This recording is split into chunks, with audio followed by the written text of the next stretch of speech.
वो जो जा रहा है यूक्रेन में करने, मतलब मजे की बात यह है कि साहब की यूक्रेन के लिए पीस टॉक करने जा रहा है और यूक्रेन उसमें शामिल ही नहीं है। यूक्रेन नहीं है सर, पूरा यूरोप परेशान है। कह रहा भाई एक बात बता, यूक्रेन नहीं है, यूरोप को तूने ले लिया। सबसे बड़ा खतरा अगर पुतिन को, वो यूरोप को है, वो पोलैंड, हंगरी वंगरी जो उसके रशिया के आसपास के अगर है, वैसे तो कहानी है, वो है कोई नहीं। अगर है तो कह रहा है यार तुमने हमसे पूछा नहीं, तुमने ज़ेलेंस्की को नहीं। मैं आपको इसकी 1 मिनट में इसकी समरी बता देता हूँ। पहले इसने क्या किया, इसने बोला अगर पुतिन नहीं माना, पहले बोला कि मैं आज जनरल रूट से बात करूंगा, नेटो के बॉस से, मैं बताऊंगा क्या करना, दुनिया देख रही क्या करेगा। तो उसने बोला भाई साहब देखो हमारे पास हथियार है नहीं, 8 दिन के हथियार हमारे पास है, उसके बाद न्यूक्लियर जाना पड़ेगा, असला बनाने की हमारी कैपेबिलिटी है नहीं। तो इसने बोला अच्छा मैं 50 दिन का समय देता हूं, 50 दिन में पुतिन को सरेंडर करना। पुतिन ने सरेंडर क्या किया और चीजें बढ़ गई। फिर वो हमारा पार्लियामेंट वाला अधिवेशन आया तो मोदी जी ने, मतलब अब क्या बोलूं, अब वैसे मोदी जी ने तो जो बोला सच बोला, इसका ऑटोमेटिकली चीरहरण हो गया। ऑटोमेटिकली हमने किया नहीं, हुआ इसका। जब ये दुनिया के हर मीडिया में चाहा तो ये बेचारा बौखला गया, इसे 25% टैरिफ लगाया। फिर डोवाल साहब गए मॉस्को तो इसने 50% टैरिफ लगाया। फिर मॉस्को गए तो मोदी जी ने बोला जी मैं तो एससीओ में जा रहा हूं। फिर इसलिए और बौखला गया, इसने बोला यार अब, फिर इसने पहले पुतिन का जो गोस्ट फ्लीट है उसको अटैक करने का इन्होंने कार्यक्रम बनाया, वो रशियन इंटेलिजेंस ने उस पर काफी लेख छप दिए। फिर जर्मनी में एक खबर आई कि यार नेटो का चार्टर 5 ये टेस्ट करना चाहते, जरा बच के रहो। पूरा यूरोप काम किया। फिर इसके बाद वो उसने बोला अच्छा अब मैं जरा अपनी न्यूक्लियर सबमरीन्स को तुम्हारी ओर भेजता हूं। तो मेंडीव ने, दिमित्री ने जवाब दिया, बोला बेटा डेड मैन स्विच भूल गया, डेड मैन हैंड भूल गया, वो अब भी सक्रिय है और अगर वो एआई एनेबल्ड हो तो पता नहीं क्या क्या कर ले। तो इसने कहा अच्छा, तो रशियनों की सबमरीन घूमने लगी और रशियनों ने कहा हमारे पास तो हजारों मिसाइलें तैनात है, ओर्शनिक तो हमने हजारों में बनाई है। रशिया आईएनएफ से निकल गया, कह रहा आईएनएफ हम नहीं मानते। फिर इसने स्टीव विटकॉफ को भेजा, इसका मित्र, रियल एस्टेट, वैसे तो बिल्डर है बेचारा, उसको भेजा। पुतिन के साथ 3 घंटा मीटिंग करके आया।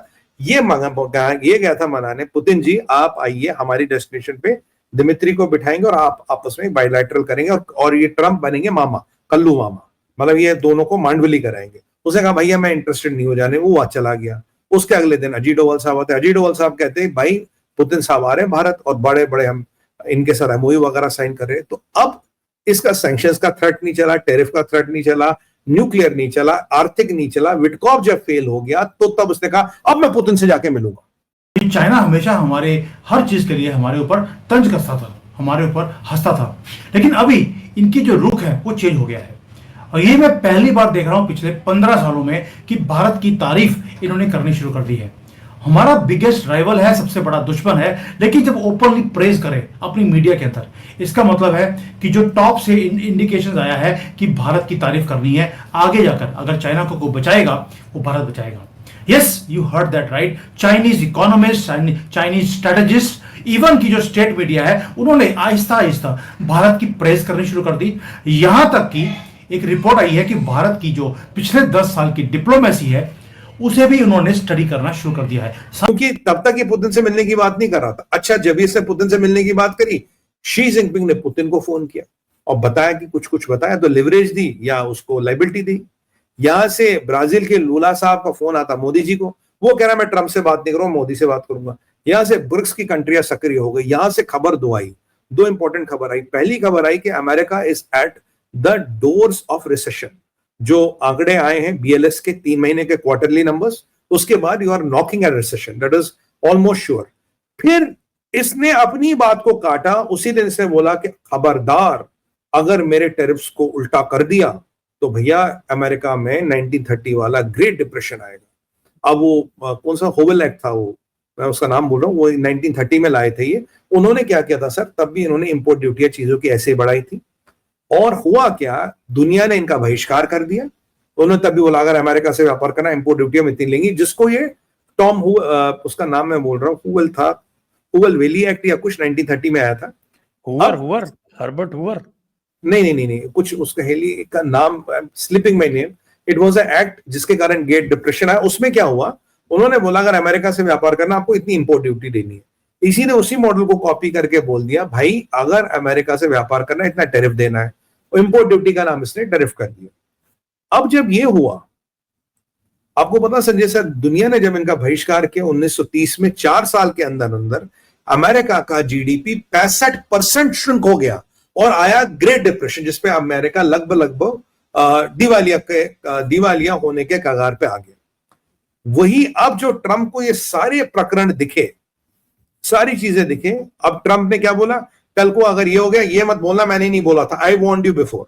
उसे लगा भैया अब फटी में मिलना पड़ेगा पुतिन से, with all these fiascos hanging on my head, I cannot Smoot Hawley tariff correct. Hawley मुझे याद था, स्मूथ नाम बोल गया। स्मूथ हॉली टैरिफ के बाद ही डिप्रेशन आया था। एग्जैक्टली वही मॉडल है सर ट्रंप वाला जो ट्रंप अभी कर रहा। फिर क्या हुआ, जब ये सारे प्रकरण आ गए तो इसने बोला अब पुतिन से मिलना पड़ेगा, because I cannot have a military पंगा विद पुतिन। तब से शी ने पुतिन से बात कर ली, मोदी जी से बात हो गई, ब्रिक्स के देश एक साथ हो गए, मोदी जी की लूला ने मोदी जी को फोन लगाया, मतलब इसको देखा यार पूरी दुनिया एक साथ। उसमें तो यही हुआ था ना सर, स्मूथ हाली में 4 साल में दे लॉस 65% ऑफ जीडीपी, क्योंकि वर्ल्ड ने इनको एलिनेट किया। जब ट्रंप को एग्जैक्टली वही रेप्लिका होता नजर आया, कह मैं जाकर पुतिन से मिलूंगा, अब मैं सीज फायर करूंगा। जेलेंस्की कह रहा भाई मुझे नहीं पता, यूरोप कह रहा मुझे नहीं पता, नेटो को इसने बाईपास कर दिया। he didn't ask नेटो के क्या करना चाहिए, और नेटो को बाईपास कर लिया। और अब सुनने में ये भी आया है, पूरी संभावना है, जो शी का फोन गया पुतिन को, हो सकता है कि उसने बोला कि आप जब इनसे बात करो तो एक आध काम और कर लो। कह रहा क्या बोलो, वन चाइना पॉलिसी 100% ओके है, and we recognize Taiwan as a integral part of China. नहीं तो भैया यहाँ एक और युद्ध होगा, फिर होएगा टैको ट्रंप।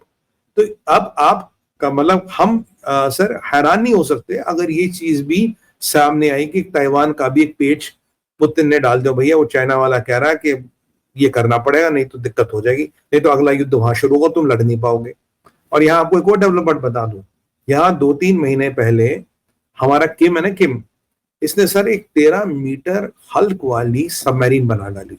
जब ये सबमरीन की लॉन्च की इसने फोटो निकाली, दुनिया भर परेशान, यार ये सबमरीन कहां से बना ली इन्होंने, न्यूक्लियर, इनके पास तो वो न्यूक्लियर सबमरीन कहां से, इनके पास वो डीजल वाली सबमरीन थी। तो पता लगा जब इसका दिन हुआ कि इस नॉर्थ कोरिया के पास कोई कैपेबिलिटी नहीं है, डिजाइन रशियन है, पर सारा माल मसाला चाइना से आया।